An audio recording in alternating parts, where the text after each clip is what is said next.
But this building is Harvard Hall, and it's the third building in Harvard Yard and at Harvard to be called Harvard Hall.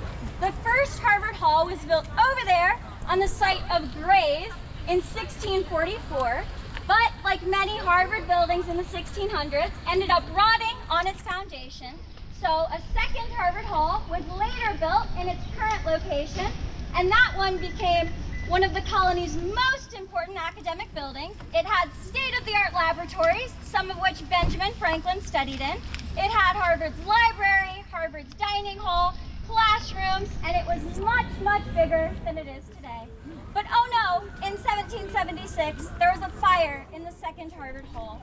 And because this is where Harvard's library was located, all of John Harvard's books, except for one, were destroyed by the fire entirely. And also all of his portraits, which were also located in the library, were also completely destroyed by the fire. So we have no idea what he looks like and no remaining evidence of his appearance, and only rumors exist today. The one book that was saved was called Christian Warfare Against the Devil, World, and Flesh. And this is because for some reason, a student at the time named Ephraim Briggs wanted to check it out, and he did, but not really, because Harvard had a really big rule that students could not take John Harvard's books outside of the library, so it wasn't possible for them to check them out. I don't know if they're gonna move. Wasn't possible for them to check it out, but Ephraim did take it out of the library, and to make it even worse, he also kept it for many years. So he had broken the biggest rule at Harvard and also basically stolen this book. So after seeing the destruction of Harvard Hall, he returned the book to President Holyoke, Harvard's president at the time, and was thanked so much, but maybe this was a bad idea because he was promptly expelled for breaking the biggest rule at Harvard and stealing this book. But he did receive his degree, and based on the timing, it looks like he was able to return just a couple years after stealing the book. So it didn't end up too bad for him.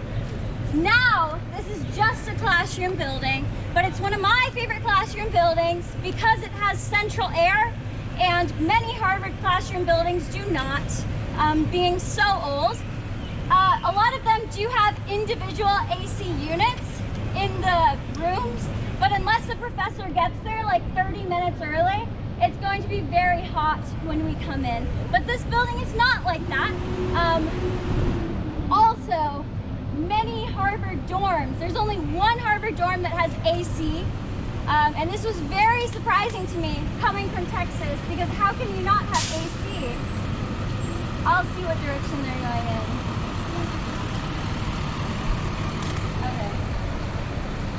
There's so many cars here today. I think it's because students are about to move in. Last semester, I had a course on medieval history and art in this building, even though I study psychology.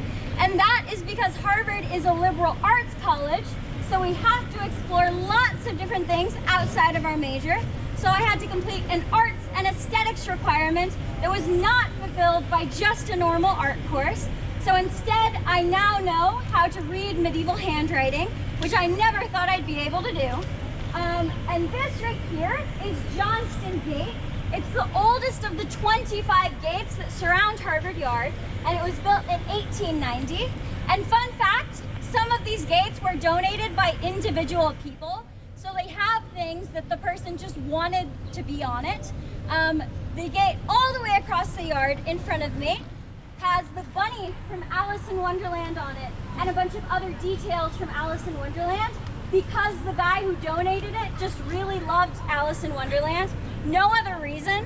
So some of these gates will have really odd details that seem like they shouldn't be there, and that's because of who donated it.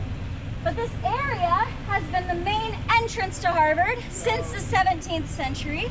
And we do have a legend here at Harvard, and we do actually say this. I was warned about this before I came to Harvard, but it said that a student should only cross it twice, once on their first day of class when they enter Harvard, and a second time graduate. And it said that if we cross it more than twice, we'll have bad luck and we won't graduate. But I lived right there and CVS is over there, so I have crossed it many, many, many times, and I think I'm doing all right, but I've only done 2 years, so maybe check back. But some people do take this very seriously and only take the side gates if they are open. I worked at Harvard's graduation, and people do cross this gate during graduation because they did take it seriously, and they take pictures doing it and everything. This was also known as the Kissing Gate during the 1800s and early 1900s, and that's because this is where Harvard and Radcliffe sweethearts would part ways. Radcliffe College was a separate women's college that shared professors with Harvard College, but that no longer exists, of course, and that's because during World War II, class sizes at Harvard shrunk substantially. So they decided to integrate classes under a policy known as joint education, and they continued to integrate when eventually they also integrated the dorms. So a small number of Harvard men, one of which included Bill Gates, moved to Radcliffe housing at the Quad, which we still use today, and those are the dorms that are about 15 to 20 minutes away. And a small number of Radcliffe women moved to men's housing. They continued to integrate, and eventually, in 1999, Radcliffe College was officially dissolved. But up until that point, women's Harvard degrees still had Harvard Radcliffe written on it, even though Radcliffe didn't play a substantial role at this point. But it did produce several notable alumna, one of which included Helen Keller, who was notably blind and deaf, and was also the first woman to receive an honorary Harvard degree in 1955.